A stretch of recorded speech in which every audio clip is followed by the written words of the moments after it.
Friends, welcome back to my channel basic linguistics. आज का हमारा टॉपिक होगा मोनोफ्थोंग एंड डिप्थोंग। ठीक है, मोनोफ्थोंग एंड डिप्थोंग ये सिलेबस के अकॉर्डिंग ही वीडियो बनाया गया है, तो आप इसको ज़रूर देखें। इसमें देखेंगे हम डिप्थोंग को, जैसा कि वॉवेल ग्लाइड्स बोलते हैं, तो उसके बारे में देखेंगे, उसके टाइप्स के बारे में देखेंगे। पहले जानते हैं मोनोफ्थोंग होते क्या हैं। जैसे नाम से ही समझ में आता है। सबसे पहले मैं आपको बोलती हूँ कि हमेशा जो नाम दिया रहता है, जो नेम प्रोवाइड किया रहता है, उसको फोकस करना चाहिए। यहाँ पे मोनो मीन्स क्या होता है? सिंगल होता है। ठीक है, तो अब देखेंगे monophthongs are vowel sound whose quality does not change over the duration of the vowel. It is also called pure और स्टेबल वॉवल।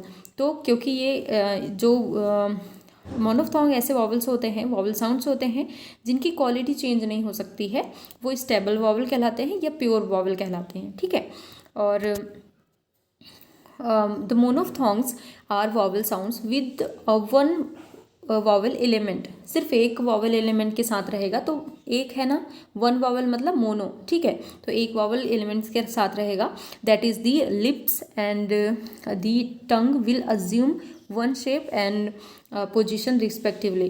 तो यहाँ पे जो हमारा टंग का और लिप का जो पोजीशन होता है, शेप होता है, वो एक ही पोजीशन पे रह सकता है। मोनोफ्थोंग मतलब कहीं पे भी आप जब प्रोड्यूस करोगे ना साउंड मोनोफ्थोंग्स को, तो वो एक उनका पोजीशन और जो शेप रहता है वो एक तरह से स्टेबल रहता है। Monophthongs are also called pure vowels. There are two types. पहला आपका आ जाता है शॉर्ट वॉवल्स और दूसरा आता है लॉन्ग वॉवल। शॉर्ट वॉवल क्या है? शॉर्ट वॉवल में आप देखेंगे short vowel has no colon. ये कॉलन है, ठीक है, ये वाले जो क्या कहना चाहिए, ये रिप्रेजेंट नहीं करता। शॉर्ट वॉवल में ऐसे कहीं पे भी आपको देखने को नहीं मिलेगा, जबकि लॉन्ग वॉवल में ये चीज़ें होती हैं। ठीक है, शॉर्ट वॉवल में नहीं होता, लॉन्ग वॉवल में होता है। तो ये कॉलन है, वो कॉलन आपको लॉन्ग वॉवल को दर्शाता है, और अगर नहीं है तो वो शॉर्ट वॉवल है। जैसे एग्जाम्पल के लिए आप ये इसमें देखिए, इसमें आपको ये कॉलन दिख रहा है ना, तो ये इसका मतलब है कि ये लॉन्ग वॉवल है। जब इसको प्रोड्यूस करेंगे ना, तो हमारा जो जब वो उसको प्रोड्यूस किया जाता है, तो लॉन्ग डिस्टेंस थोड़ा रहता है। तो जैसे शीप जो बोलेंगे, तो इसमें देखेंगे यहाँ पे हमारा लॉन्ग हमें समझ में आया, जबकि इसमें देखो ये क्या है, इसमें नहीं है ना कॉलन, तो इसका मतलब ये शॉर्ट वॉवल है।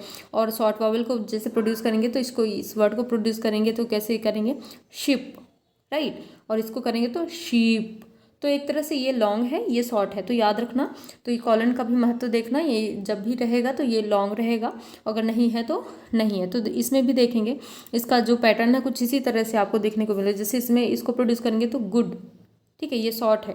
जबकि इसको प्रोड्यूस करेंगे तो क्योंकि इसमें कॉलन है, तो इसको लॉन्ग प्रोड्यूस करेंगे, जैसे शूट, राइट। इसमें जैसे बेड, टीचर, इसमें नहीं है कॉलन, तो छोटा ही है, ये शॉर्ट है। इसमें देखेंगे बर्ड जब प्रोड्यूस करते हैं, तो आप देखेंगे यहाँ पे कॉलन है और ये लॉन्ग में आएगा। और उसके बाद डोर, इसमें भी। फिर देखिए कैट, राइट, कैट में देखेंगे तो ये ए साउंड है, और ये भी शॉर्ट वॉवल में आएगा। और ये है आपका अप में भी आपको कहीं पे भी ज़्यादा कुछ नहीं करना पड़ रहा है, ये शॉर्ट वॉवल है। इसमें इसको प्रोड्यूस करेंगे तो फार में देखेंगे तो भी लॉन्ग है। और फिर इसमें ऑन में तुरंत भी बोल दिया आपने, ये शॉर्ट वॉवल है।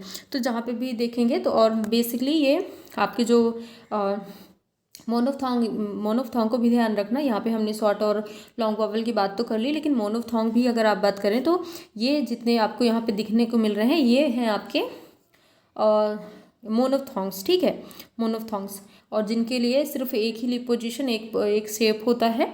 और बेसिकली इसको याद रखना ही है आपको, क्योंकि ये जो 12 आपको दिख रहे हैं ना, 12 वॉवल्स, ये आपके मोनोफ्थोंग्स होते हैं, जिसमें लिप पोजीशन सेम रहती है, स्टेबल रहती है, और प्योर वॉवल कहलाते हैं। फिर एग्जाम्पल में यहाँ पे देख लेंगे, जो हमने अभी वहाँ पे भी बात किया, जैसे इनको प्रोड्यूस करने के लिए जो लॉन्ग वॉवल है, जैसे सी हो गया, डीप हो गया, बीट हो गया। ई के लिए फिट, सिट, बिड। ए के लिए वेट, सेंड, रेड। ए के लिए कैसे पैट, सैड, मैन। आ के लिए कैसे, फा, कार, पार्क। ओ के लिए कैसे, कॉड, ऑड, जॉब। ओ के लिए कैसे, door, saw, ball, like that. फिर उसके बाद ऊ साउंड को कैसे, पुट, बुक, गुड। उसके बाद ऊ साउंड को कैसे प्रोड्यूस करेंगे, तो फूल, शू, डू। उसके बाद आ साउंड को कम, सन, सन। उसके बाद बर्ड, वर्क एंड फर्स्ट। उसके बाद ए साउंड को एडवाइस, बेटर, डॉक्टर। तो कुछ इस तरह से ये सारे आपके मोनोफथोंग्स हैं और इसको कुछ इस तरह से प्रोड्यूस किया जाता है। नेक्स्ट आ जाते हैं डिफ्थोंग में। डिफ्थोंग्स क्या होते हैं, नाम से समझ में रहा, डिफ्थोंग, ठीक है, diphthong. So diphthongs are vowel sounds that glides from one position to another या वन क्वालिटी टू अनदर। तो इसमें हमारा जो पोजीशन होता है, लिप का पोजीशन होता है या माउथ जो हमारा जिस तरीके से हम प्रोनाउंस करते हैं, तो एक जगह से दूसरे जगह क्वालिटी जो होती है उसकी या मैनर होता है, या हम कह सकते हैं एक पोजीशन जो होता है वो चेंज हो जाता है, ग्लाइड कर जाता है। मतलब यहाँ अगर हमने कोई चीज़ स्टार्ट की है तो यहाँ कुछ ऐसा ग्लाइड हो जाएगा, जबकि मोनोफथोंग में क्या, अगर हम यहाँ से प्रोड्यूस करें तो वो यहीं स्टेबल रहता है, और डिफ्थोंग में यहाँ से साउंड प्रोड्यूस करेंगे तो थोड़ा सा ग्लाइड करके थोड़ा इधर चला जाएगा। कुछ इस तरह साउंड्स होते हैं। So they are called vowel glide, क्योंकि ये ग्लाइड करते हैं इसलिए इनको वॉवल ग्लाइड्स कहते हैं। In the production of diphthongs the tongue starts at the position of a particular vowel and then moves to the direction of the position of the another vowel। तो इसमें क्या होता है, बेसिकली हम जब इसको प्रोनाउंस करते हैं तो एक जो पर्टिकुलर पोजीशन है, ये किसी भी वॉवल का जो पर्टिकुलर पोजीशन है वहाँ से स्टार्ट करते हैं और दूसरे पोजीशन पे जाके रुकते हैं, तो ये एक तरह से ग्लाइड होता है, इसलिए इसको वॉवल ग्लाइड कहते हैं। And diphthongs are vowel sounds with two vowel element. इसमें क्या होता है, दो वॉवल एलिमेंट्स होते हैं, क्योंकि ये ग्लाइड है। एक स्टार्टिंग वाला वॉवल होगा और एक होगा जो एंडिंग वाला वॉवल, तो कहीं ना कहीं दो आपके वॉवल एलिमेंट इसमें देखने को मिलेंगे, जबकि मोनोफथोंग में एक वॉवल रहता है। सो द टंग ग्लाइड्स और moves from one position to another and the lip will briskly change their shapes to realize the two vowel element with one breath effort। तो एक सांस में ही आप एक जो breath effort होता है उसी पे ही आप वॉवल को ग्लाइड करके दूसरे पोजीशन पे लेके जाते हो। अब इसमें देखेंगे एग्जाम्पल्स, जैसे एग्जाम्पल्स में हम देखेंगे। अब याद रखना, हमने मोनोफथोंग आपके 12 वॉवल बताए हैं, डिफ्थोंग आपके 8 होते हैं, ठीक है, 8 डिफ्थोंग्स होते हैं, या हम वॉवल ग्लाइड कह सकते हैं जिनको हम, या डिफ्थोंग कह सकते हैं, तो 8 होते हैं ये। अब देखो इसको हम प्रोनाउंस अगर करेंगे तो देखो ई वाले साउंड जैसे हैं ई आ, ठीक है, इसको हमने पहले में पढ़ा ना, ई बोलते हैं इसको और इसको आ बोलते हैं, तो कैसे कुछ साउंड ई से हम कहाँ जा रहे हैं, आ साउंड में जा रहे हैं, तो ये ग्लाइड हुआ। इसको उसी तरह से ही प्रोनाउंस किया जाता है ई आ, जैसे हम इसको प्रोनाउंस करेंगे ear, sear, mayor, like that.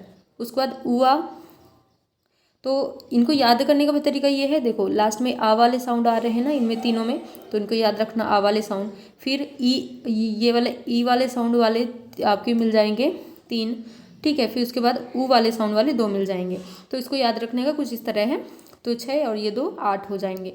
तो ये उआ एया, ठीक है। जैसे ये प्रोनाउंस करेंगे तो जैसे इसको कैसे प्रोनाउंस, एयर, ठीक है, एया, देयर, हियर, लाइक दैट। ईया को कैसे, सॉरी ए में जैसे 8, स्टे, एज, राइट। ओई में देखेंगे बॉय, ऑयल, कॉइन। आई में हाई, स्काई एंड बाई, तो इसमें आई आया ना साउंड। उसके बाद आऊ का देखेंगे तो आउच,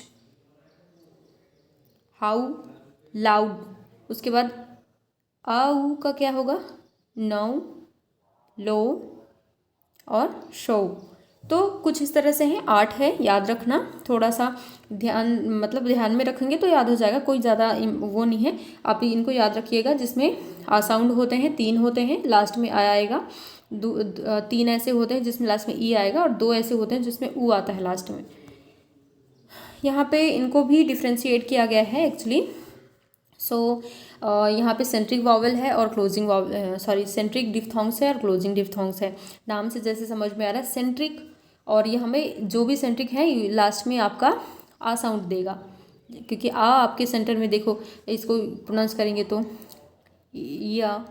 या एंड उआ, जिसमें आ आए लास्ट में वो आपका सेंट्रिक वॉवल में आएंगे। उसके बाद क्लोजिंग डिफ्थोंग में दो तरह के आएंगे, एक तो ई जिसमें लास्ट में आता है और एक में ऊ जो जिसमें लास्ट में आता है। तो तीन ऐसे हैं जो ई लास्ट में आते हैं, ए आई एन ओ ई, और एंडिंग में जो ऊ आता है तो आऊ और आऊ। तो ये आपको जैसे उसमें भी मैंने बता दिया है, सेम टू सेम है, तो थोड़ा सा इसको ध्यान में रखना। और ये इनको प्रोनाउंस करने के लिए प्रैक्टिस जितनी करोगे तो उतनी अच्छे से होगी प्रोनाउंसिएशन में। तो ये इनके एग्जाम्पल्स भी देख सकते हैं। तो कुछ इस तरह से था। आई होप आप लोग को समझ में आया होगा। मैंने अपनी तरह से कोशिश करी अच्छे से समझाने की। और प्लीज़ गाइस, आप लोग को वीडियो पसंद आ रही, लाइक सब्सक्राइब एंड कमेंट करें, अपने दोस्तों से प्लीज़ शेयर करें। और जो भी अगर आपको टॉपिक चाहिए है एक्स्ट्रा, तो आप मुझे कमेंट सेक्शन में जाके कमेंट कर सकते हैं। और अगर PDF चाहिए तो आप टेलीग्राम ग्रुप का लिंक जाके ज्वाइन करके वहाँ से डाउनलोड कर सकते हैं। Thank you so much for watching.